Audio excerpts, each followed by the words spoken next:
उत्तर प्रदेश के गांव गांव में इस वक्त एक अजीब सा सन्नाटा है, लेकिन इस सन्नाटे के अंदर एक बड़ा तूफान छुपा हुआ है।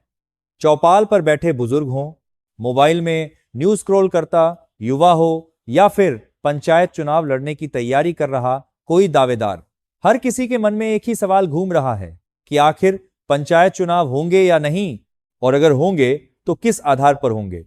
वजह साफ है, अभी तक पंचायत चुनाव की आरक्षण सूची सामने नहीं आई है। न कोई अंतिम तारीख, न कोई साफ बयान और न ही कोई ठोस संकेत। ऐसे में सवाल यह नहीं है कि चुनाव कब होंगे, बल्कि सवाल यह है कि अगर आरक्षण नहीं आया तो क्या उत्तर प्रदेश में पंचायत चुनाव बिना आरक्षण के कराए जा सकते हैं, या फिर चुनाव एक बार फिर टाल दिए जाएंगे। पिछले कुछ वर्षों का अनुभव अगर देखा जाए तो पंचायत चुनाव से पहले आरक्षण सबसे बड़ा मुद्दा बन चुका है, क्योंकि पंचायत चुनाव केवल वोट डालने की प्रक्रिया नहीं है, ये गांव की सत्ता, सम्मान और भविष्य तय करते हैं। ग्राम प्रधान की कुर्सी से लेकर जिला पंचायत अध्यक्ष तक सब कुछ इसी आरक्षण सूची पर टिका होता है।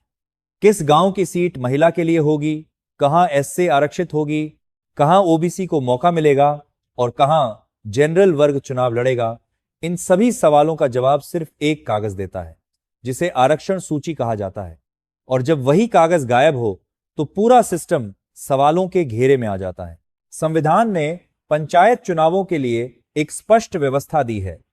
अनुच्छेद 243 के तहत अनुसूचित जाति, अनुसूचित जनजाति, पिछड़ा वर्ग और महिलाओं के लिए आरक्षण अनिवार्य किया गया है। इसका मकसद यही है कि गांव की सत्ता पर केवल एक ही वर्ग का कब्जा न हो, बल्कि समाज के हर हिस्से को प्रतिनिधित्व मिले। इसी व्यवस्था के तहत हर चुनाव में आरक्षण का रोटेशन होता है, यानी पिछली बार जिस गांव में जो सीट आरक्षण इत थी, अगली बार वहां बदलाव किया जाता है। यही वजह है कि हर चुनाव से पहले गांव गांव में उम्मीदें और आशंकाएं दोनों बढ़ जाती हैं। लेकिन इस बार मामला सिर्फ रोटेशन तक सीमित नहीं है। इस बार सबसे बड़ा पेंच ओबीसी आरक्षण को लेकर फंसा हुआ है। पिछड़े वर्ग के आरक्षण को लेकर पहले भी अदालतों में लंबी लड़ाई देखी जा चुकी है। ट्रिपल टेस्ट फॉर्मूला, आयोग की रिपोर्ट, आंकड़ों की समीक्षा, ये सब शब्द अब सिर्फ कानून तक सीमित नहीं रहे, बल्कि गांव की राजनीति का हिस्सा बन चुके हैं। जैसे ही पंचायत चुनाव की चर्चा शुरू होती है, ओबीसी आरक्षण अपने आप चर्चा के केंद्र में आ जाता है। अगर सरकार बिना ओबीसी आरक्षण के चुनाव कराती है तो उस पर पिछड़े वर्ग की अनदेखी का आरोप लगेगा, और अगर आरक्षण लागू करने में देरी होती है तो चुनाव टलने का खतरा पैदा हो जाता है। यही वजह है कि सरकार भी इस मुद्दे पर फूंक फूंक कर कदम रख रही है, और विपक्ष इसी देरी को हथियार बनाकर सरकार पर हमला कर रहा है। गांवों में लोग पूछ रहे हैं कि आखिर इतनी बड़ी तैयारी के बाद भी आरक्षण सूची क्यों नहीं आ रही। क्या यह सिर्फ तकनीकी देरी है, या फिर इसके पीछे कोई बड़ी राजनीतिक रणनीति छुपी हुई है। अब सबसे अहम सवाल पर आते हैं, अगर आरक्षण नहीं आया तो क्या पंचायत चुनाव हो सकते हैं। कानूनी नजरिए से देखा जाए तो पंचायत चुनाव बिना आरक्षण कराना आसान नहीं है। संविधान और राज्य के पंचायत अधिनियम दोनों ही स्पष्ट करते हैं कि आरक्षण के बिना पंचायत चुनाव की प्रक्रिया अधूरी मानी जाएगी। अगर सरकार ऐसा करती है तो मामला सीधा अदालत तक पहुंचेगा और वहां से चुनाव रुकने की पूरी संभावना बन जाती है। यानी बिना आरक्षण चुनाव कराने का रास्ता सरकार के लिए बहुत जोखिम भरा है। दूसरा रास्ता यह है कि सरकार आरक्षण को लेकर जल्दबाजी में कोई अधूरी सूची जारी कर दे, लेकिन इसका खतरा भी कम नहीं है। अगर सूची में गलती हुई, आंकड़े गलत निकले या किसी वर्ग के साथ अन्याय हुआ तो विरोध, धरना और कोर्ट केस तय है। पिछले अनुभव बताते हैं कि पंचायत चुनावों में छोटी सी गलती भी बड़ा बवाल खड़ा कर देती है। यही वजह है कि सरकार शायद किसी भी तरह का जोखिम उठाने से बचना चाहती है। तीसरा और सबसे ज्यादा चर्चा में रहने वाला विकल्प है चुनाव को टाल देना। अगर आरक्षण सूची समय पर नहीं आती तो चुनाव आयोग के पास चुनाव टालने के अलावा कोई रास्ता नहीं बचता। लेकिन चुनाव टलने का मतलब सिर्फ तारीख बदलना नहीं होता, इसका सीधा असर गांव की मौजूदा व्यवस्था पर पड़ता है। वर्तमान प्रधानों का कार्यकाल बढ़ जाता है, नए दावेदारों की मेहनत बेकार जाती है और गांवों में विकास कार्य ठप पड़ जाते हैं। सबसे ज्यादा नुकसान उन लोगों को होता है जो पहली बार चुनाव लड़ने का सपना देख रहे होते हैं। गांव की जमीनी हकीकत यह है कि पंचायत चुनाव सिर्फ राजनीति नहीं बल्कि रोजगार और सम्मान से भी जुड़ा होता है। हजारों लोग चुनाव लड़ने के लिए कर्ज लेते हैं, तैयारी करते हैं, समर्थक जोड़ते हैं और महीनों पहले से गांव में सक्रिय हो जाते हैं। जब चुनाव टलते हैं तो सिर्फ राजनीति नहीं रुकती बल्कि लोगों की उम्मीदें भी टूटती हैं। यही वजह है कि आरक्षण में देरी को लेकर गांवों में बेचैनी बढ़ती जा रही है। अब अगर महिलाओं की बात करें तो महिला आरक्षण भी इस पूरी प्रक्रिया का अहम हिस्सा है। पंचायत चुनावों में महिलाओं को 33% से लेकर कई जगह 50% तक आरक्षण दिया गया है।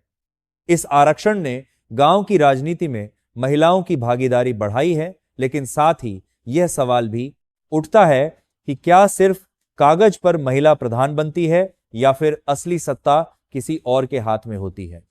अगर आरक्षण सूची में देरी होती है तो महिला उम्मीदवारों की तैयारी भी अधर में लटक जाती है। राजनीतिक नजरिए से देखा जाए तो आरक्षण सूची चुनाव से पहले सबसे बड़ा हथियार बन चुकी है। सत्ताधारी दल जहां संतुलन बनाने की कोशिश में लगा है, वहीं विपक्ष लगातार सवाल उठा रहा है।